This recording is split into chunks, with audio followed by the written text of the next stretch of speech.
Guitar tips, just the tips just for you. Guitar tips. That's right, it's another episode of Guitar Tips. My name is Adam Levy, and this is my video blog series right here on YouTube. As you may know, I've been doing this mini-series within the series and working my way through the alphabet. This is the 11th episode within that mini-series. And so let's see, that's A, B, C, D, E, F, G, H, I, J, K. I'm going to talk about something that begins with the letter K. And as you may have guessed, I'm going to talk about keys. That's right, there are 12 major keys and 12 minor keys. And I really want to encourage you to practice in all of them.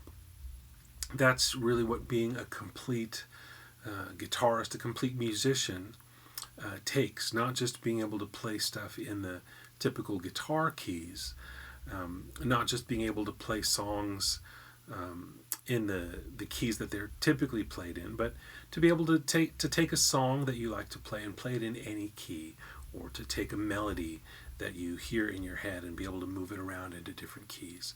So that's what this episode is about, practicing in all 12 major and minor keys. Now, for some things that's pretty easy. If we're just talking about a chord voicing, like this is B major 7, you could say, well, okay, I'm going to practice it in all 12 keys now. So there it is in B, that's B major 7, there's C major 7, there's C sharp major 7, there's D major 7, and so on.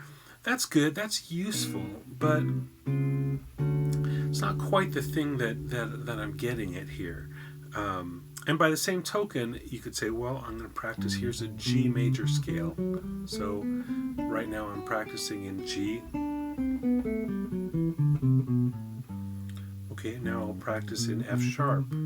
Great, now I'm practicing in F sharp. And now I'm practicing in F. Great, that's fine, that's useful. But it's just really scratching the surface, because the way the guitar works, it's easy enough to just move the grip of a chord or the muscle memory of a scale position. You can move that anywhere. Not much has changed except for the location, the micro location of where it is. So I think a more useful thing, one more useful thing you could practice would be chord progressions. Like, for example, if you can think in Roman numerals 1, 3, 6, 4. So if we're in C and we're just in like open position, 1, 3, so that's C, E minor, and then 6, and then 4. So that would be A minor, and then F. And if you're not sure what I mean by these Roman numerals, write a comment down below and I'll see if I can explain it in more depth. I don't want to break it down too much here because that would just make this video a lot longer, and I don't want to do that. So I'll assume that you understand the basic Roman numeral idea. So 1, 3, 6, 4. Let's say I want to do that in another key, D. So again, I'm going to just start down here in these open positions. So 1, 3. I guess it's not really open because it's a bar chord, but it's still in this kind of low down position. So 1, 3, 3, 6, 4. Let's get into some other keys that aren't so easily guitar friendly, like let's say F. So F, A minor, D minor, B flat. You could play it in another area. It doesn't have to be down there. So 1, 3, 6, 4. Let's do it in G flat. 1, 3, 6, 4. Let's do it in E, but not do it here. Let's see, 1, 3, 6, 4. Let's do a really high one. So 1, 3, 6, 4. Now, the reason that I think that doing a chord progression like that is more going to be ultimately more valuable than just practicing isolated chords is that, yes, you do want to know where all these chords are, just in isolation, so you can put your hands down right on a G sharp minor chord, for example. But songs tend to have chord progressions in them, and so you want to be able to transition from chord to chord within a key and get the sound of that key in your ear and get some kind of muscle memory. It's almost like intervals, in the same way that I can think of this as like a major third or a do re mi interval. I can also kind of get that this is a 1-3 chord progression and get kind of some muscle memory for what that might be like, and even in some different shapes. Right, so I don't know if that makes sense to your brain or to your hands, but it does to me, that in as much as I can hear that that's an interval, I can also hear chordal relationships. And if you can get around between 2 chords or 3 chords or 4 chords and see how they kind of orbit whatever key you're in, you're getting closer to really being able to transpose real music and not just move one chord around. Once you can do that, I would take maybe a section of a song. I recently had to learn a Stevie Wonder song called As to play for a gig, and so it goes like this in the original key. So it's in B.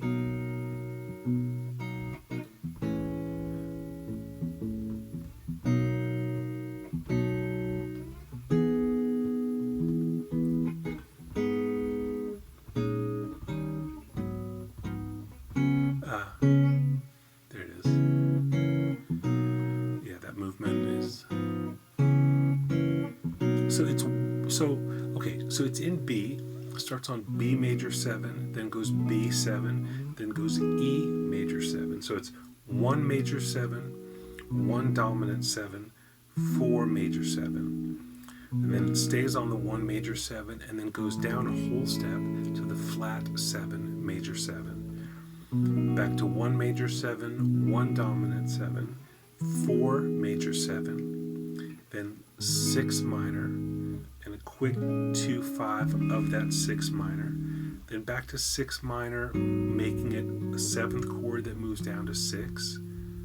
So this is the relative minor, the 6 minor of B, going G sharp minor 7, G sharp minor 6, and then just a 2-5 of the original key, C sharp minor 7, F sharp 7. So the singer that I was playing this for didn't want to do it in B. She wanted to do it in B flat. And since there's no such thing as a negative capo to capo down, I just had to play it a half step down. So that's not so hard to do. The grips are going to be the same, more or less. There's no low A flat major 7 here, so I played it here. And then all this stuff was kind of the same as far as the grabs. And back there.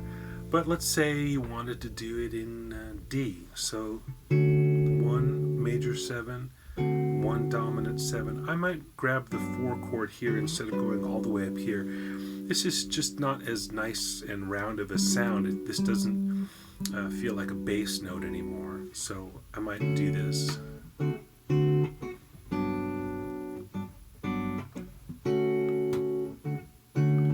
And then the flat 7, major 7, so I just went down to C major 7.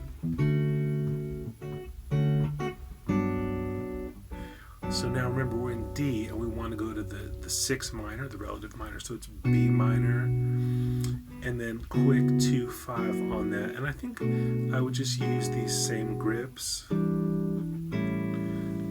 as I did when we were in B or B flat. I don't know, let's do a totally different key. Let's do C major 7.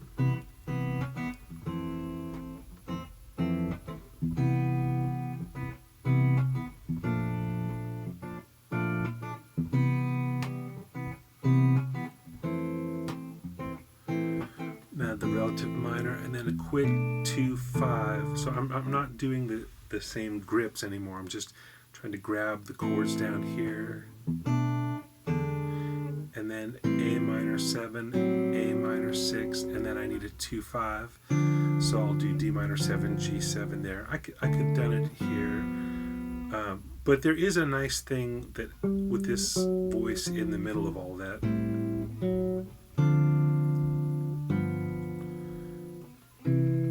Right. So anyway, then when you could play that whole section of the song, maybe you'd go on to the next section. That song has 2 other sections that you could transpose.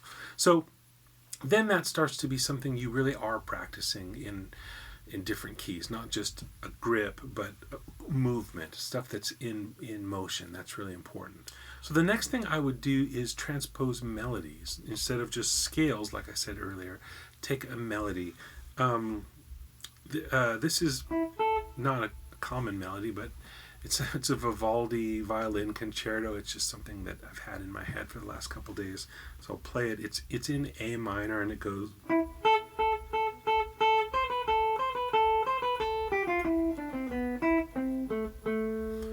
So now I have to think of that. Okay, we're in A minor, and it starts on the 5, 5, 1, 1, 1, 1, 1, 3, 2, 1, 3, 2, and it's just.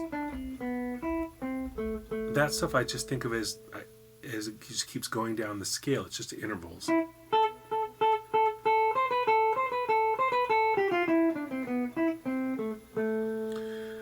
So I'm going to try to do that in another key now.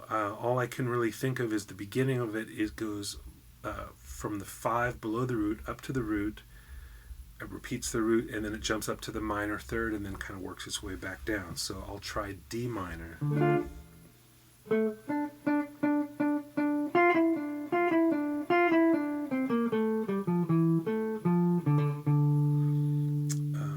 I'll try F minor and try to do it in a different kind of shape.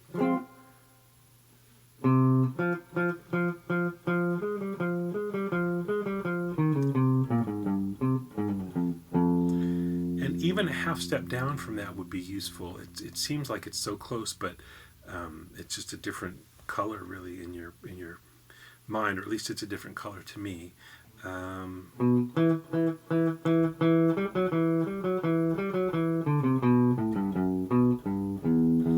And I'll do it again in that same key, but using open strings.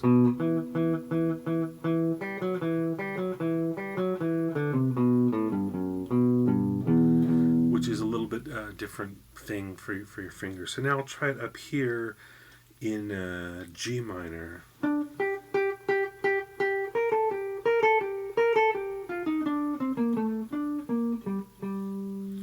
Maybe one more. I'll try E minor and try a slightly different. Well, we did E minor, but I didn't do it. How can I do it differently?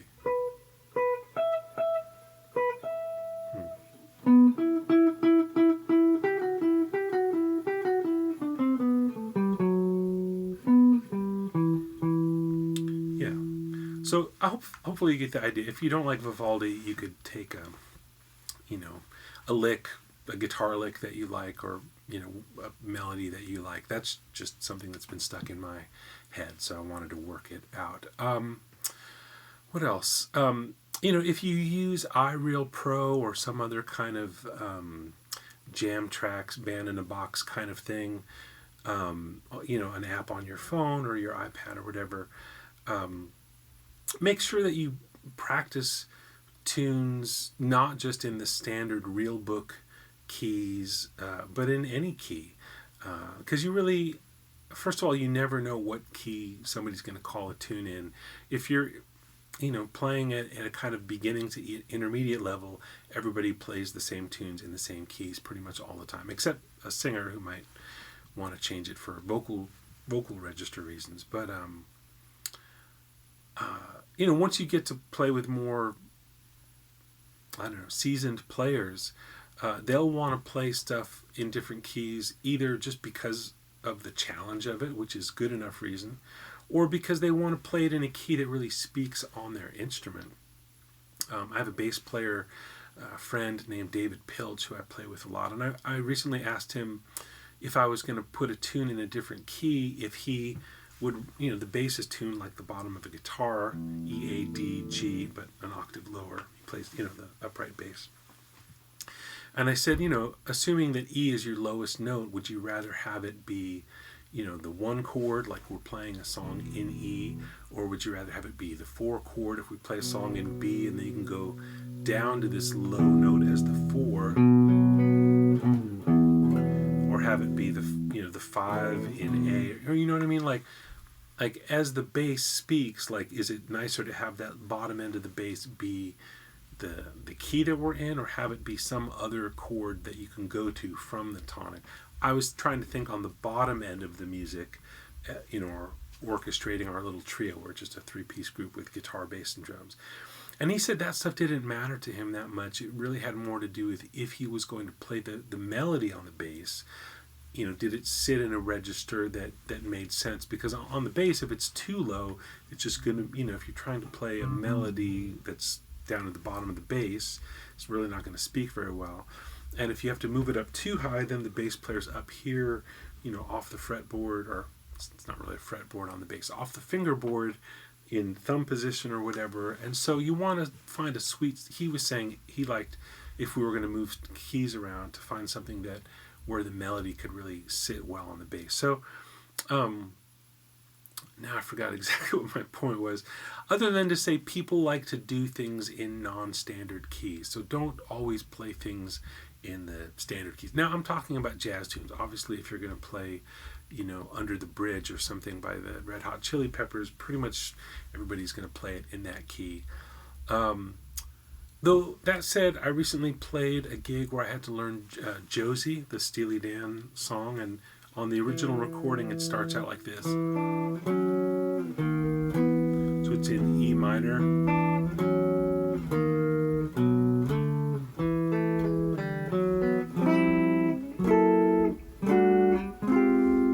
Something like that. And the singer wanted to do it a whole step down, so I had to figure out, that was really strange, but I figured it out and we played it. So in the world of gigging, you just never know what key somebody's going to want to do something in, and that, on the gig or even in the rehearsal is not the moment to suddenly realize, oh, that's something I should practice more. Like, practice it more now. It's not going to hurt you to practice it now. And if it comes up in real life on a gig or at a rehearsal or whatever, you will be glad you did it.